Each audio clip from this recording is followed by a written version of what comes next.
আমরা বিগত ক্লাসে পড়েছিলাম আকবরের রাজপুত নীতি সম্পর্কে, এবং সেই ক্লাসের শুরুতেই বলেছিলাম যে আমরা আকবরের রাজপুত নীতির পাশাপাশি ঔরঙ্গজেবের রাজপুত নীতি এবং দুই নীতির মধ্যে পার্থক্যটা আলোচনা করব, কিন্তু সময় অভাবে কেবলমাত্র আকবরের রাজপুত নীতিটাই পর্যালোচনা করেছিলাম। আজ আমরা মুঘল সম্রাট ঔরঙ্গজেবের রাজপুত নীতি এবং তার রাজপুত নীতির সঙ্গে আকবরের নীতির পার্থক্য বা বৈসাদৃশ্য বা সম্পর্ক আলোচনা করব। তো প্রথমে একটুখানি বলে নিই যে খ্রিস্টীয় সপ্তদশ শতকে জাহাঙ্গীর এবং শাহজাহান যখন মুঘল সম্রাট ছিলেন তখন তারা মূলত আকবরের রাজপুত নীতিকেই অনুসরণ করেছিলেন। এবং আমরা দেখব জাহাঙ্গীরের আমলে মেরওয়াড় অঞ্চলে বা মারওয়াড় অঞ্চলে মুঘলদের কর্তৃত্ব প্রতিষ্ঠিত হয়েছিল। রানা প্রতাপ সিংহের ছেলে অমর সিংহ উচ্চ মনসবদারি পদ পেয়েছিলেন। শাহজাহানের আমলে আমরা দেখব যে রাজপুতরা শাহজাহানের হয়ে বিভিন্ন অঞ্চলে যুদ্ধ করতে গিয়েছে, এবং শাহজাহানের আমলেও রাজপুতরা মুঘল দরবারে উচ্চ রাজপদ পেয়েছে। তবে ঔরঙ্গজেবের আমলে রাজপুতদের প্রতি মুঘলদের দৃষ্টিভঙ্গি কিছুটা হলেও পাল্টে গিয়েছিল। তো পূর্ববর্তী মুঘল সম্রাটদের সঙ্গে ঔরঙ্গজেবের রাজপুত নীতির যে মিলটুকু ছিল সেটুকু আগে বলে নিই। যে ঔরঙ্গজেবের সময়েও কিন্তু আমরা দেখি রাজপুতরা মুঘল মনসবদারি ব্যবস্থার অধীনে এসেছে। তারপরে অম্বরের রাজা জয়সিংহের সঙ্গে ঔরঙ্গজেবের বিশেষ সুসম্পর্ক ছিল। মারওয়ারের রাজপুত রানা যশবন্ত সিংহ প্রথম দিকে মুঘল সম্রাট ঔরঙ্গজেবের বিরুদ্ধাচরণ করলেও পরবর্তীকালে তিনি উচ্চ মনসবদারি পদ পান এবং তার সঙ্গে ঔরঙ্গজেবের সুসম্পর্ক প্রতিষ্ঠিত হয়। তবে তার মৃত্যুর পরে আমরা দেখি মারওয়ার মুঘলরা দখল করে নেয়, এবং ঔরঙ্গজেবের রাজপুত নীতির প্রথম দিকটা যদি রাজপুতদের সঙ্গে সহযোগিতার হয়, তাহলে পরবর্তীকালে কিন্তু সেটা সহযোগিতার ছিল না। তাহলে ঔরঙ্গজেবের রাজত্বকালের সঙ্গে আকবরের রাজত্বকালের রাজপুত নীতির পার্থক্য আলোচনা করতে গিয়ে আমরা প্রথমেই একটা জিনিস বুঝতে পারছি, সেটা হচ্ছে আকবর তার দীর্ঘ রাজত্বকালের সমস্ত সময়টাই কিন্তু চেষ্টা করেছেন রাজপুতদের সঙ্গে সুসম্পর্ক বজায় রেখে মুঘল সাম্রাজ্যের স্থায়িত্ব প্রদান করতে। কিন্তু ঔরঙ্গজেব প্রথম দিকে আকবর কিংবা তার পরবর্তী মুঘল সম্রাট জাহাঙ্গীর ও শাহজাহানের নীতি অনুসরণ করে রাজপুতদের সঙ্গে সুসম্পর্ক প্রতিষ্ঠা করলেও পরবর্তীকালে কিন্তু রাজপুতদের সঙ্গে তার সম্পর্কের অবনতি ঘটে। সেজন্যে মুঘল সাম্রাজ্যের সংকটও কিন্তু দেখা দিয়েছিল। এমনকি অনেকে মনে করেন মুঘল সাম্রাজ্য ঔরঙ্গজেবের মৃত্যুর পরে যে ধীরে ধীরে অবনতির দিকে গিয়েছিল তার পিছনে এই ঔরঙ্গজেবের অনুদার রাজপুত নীতি একটা বড় দায়িত্ব ছিল। যাই হোক, আমরা আরেকটু দেখি যে ঔরঙ্গজেবের রাজপুত নীতির মধ্যে আমরা আর কি কি বিষয় আলোচনা করতে পারি, বা সময় অভাব হয় আমি একই সঙ্গে ঔরঙ্গজেবের রাজপুত নীতির সঙ্গে আকবরের রাজপুত নীতির যে পার্থক্যটা সেটাও প্রসঙ্গক্রমে বলে দেব। আসলে দুজনের দৃষ্টিভঙ্গিগত পার্থক্য কি না, আকবর সবসময় অনুভব করেছিলেন যে রাজপুতদের সহযোগিতা ছাড়া মুঘল সাম্রাজ্যের সম্প্রসারণ বা তার স্থায়ী নিরাপত্তা প্রদান কখনোই সম্ভব নয়। কিন্তু ঔরঙ্গজেব কখনোই রাজপুতদের উপরে এতটা নির্ভর করেননি, বা ভারতবর্ষে মুঘল সাম্রাজ্যের পক্ষে রাজপুতরা এতটা জরুরি এটা তিনি ভাবেননি।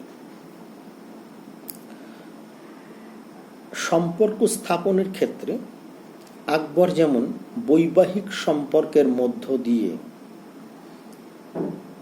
রাজপুতদের সঙ্গে আত্মীয়তার সম্পর্ক গড়ে তুলেছিলেন, ঔরঙ্গজেব কিন্তু সেই বন্ধুত্ব এবং বৈবাহিক সম্পর্ক রাজপুতদের সঙ্গে স্থাপন করার একদমই পক্ষপাতী ছিল না। ফলে আকবর যেখানে আত্মীয়তার সম্পর্কের মধ্য দিয়ে রাজপুতদের কাছে টানতে চেয়েছিলেন, ঔরঙ্গজেব কিন্তু সেখানে একদমই তাদের সঙ্গে আত্মীয়তার কোনো সম্পর্ক বা বন্ধুত্বের কোনো সম্পর্ক স্থাপন করতে চাননি। তাহলে ঔরঙ্গজেবের এবং আকবরের রাজপুত নীতির এটা একটা পার্থক্য, যে সম্পর্ক স্থাপনের দিক দিয়ে। প্রশাসনিক নিয়োগের ক্ষেত্রে আমরা কি বলবো, আমরা যেখানে দেখেছি যে আকবর রাজপুতদেরকে উচ্চ পদের বসিয়ে, আমরা বলতে পারি উচ্চ পদের প্রলোভন দেখিয়ে রাজপুত জাতিগোষ্ঠীকে মুঘলদের ঘনিষ্ঠ করতে চেয়েছেন, সেখানে ঔরঙ্গজেব কিন্তু রাজপুতদের আনুগত্য লাভের জন্য কখনোই রাজপুতদেরকে সরাসরি প্রশাসনে নিযুক্ত করার পক্ষপাতী ছিলেন না। আকবর যেমন একাধিক গুরুত্বপূর্ণ পদ রাজপুতদেরকে প্রদান করতেন, এক্ষেত্রে আমরা টোডরমলের কথা বলতে পারবো, যিনি আসলে আকবরের রাজস্ব বিভাগটার দায়িত্বে ছিলেন, এত বড় গুরুত্বপূর্ণ পদ তাকে দিয়েছিলেন। কিন্তু ঔরঙ্গজেব কিন্তু প্রশাসনিকভাবে রাজপুতদেরকে খুব বেশি উঁচু পদে নিয়োগ করতেন না। এবার আসবো সুযোগ সুবিধা প্রদানের ক্ষেত্রে। আমরা দেখব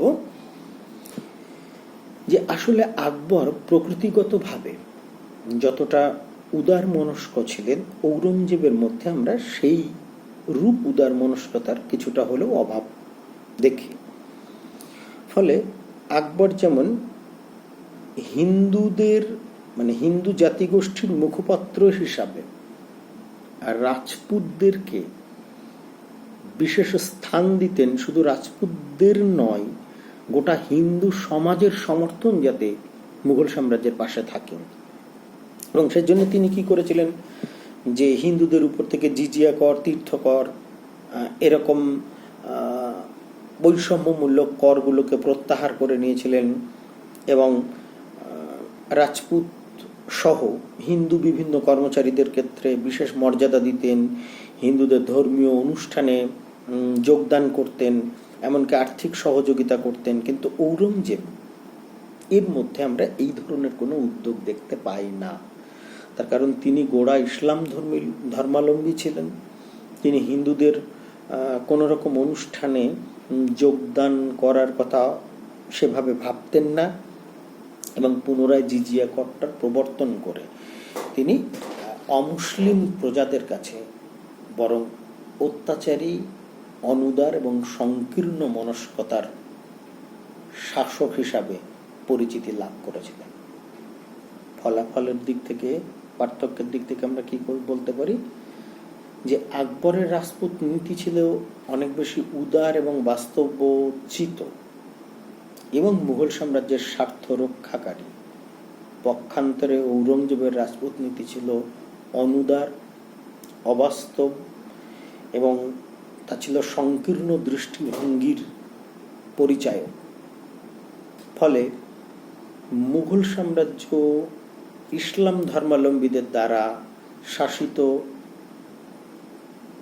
হলেও আকবর যে হিন্দুদেরকে কাছে টানার প্রক্রিয়া দেখিয়েছিল, এবং যে কারণে তিনি শাসক ইসলাম ধর্মাবলম্বী হলেও সংখ্যাগরিষ্ঠ প্রজা হিন্দু তাদেরকে নিয়ে একটা বৃহত্তর সাম্রাজ্যের ভিত্তিপ্রস্তর স্থাপন করে দীর্ঘদিন শাসন করেছিলেন।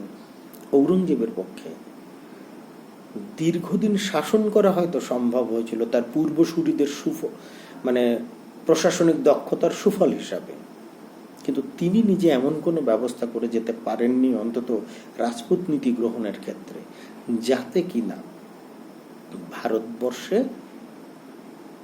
তার মৃত্যুর পরেও মুঘল সাম্রাজ্য পূর্বের মতোই গৌরব অক্ষুণ্ণ রাখতে পারে। সেটা তিনি করতে পারেননি। এই হচ্ছে মোটামুটি মুঘল সম্রাটদের রাজপুত নীতি এবং বিশেষত আকবর ও ঔরঙ্গজেবের রাজপুত নীতির মধ্যে একটা তুলনামূলক আলোচনা। এই খুব ইম্পর্ট্যান্ট বিষয়, ভালো করে একটু পড়ে ফেলবে। এরপরে আমরা পড়ব ঔরঙ্গজেবের দাক্ষিণাত্য নীতি।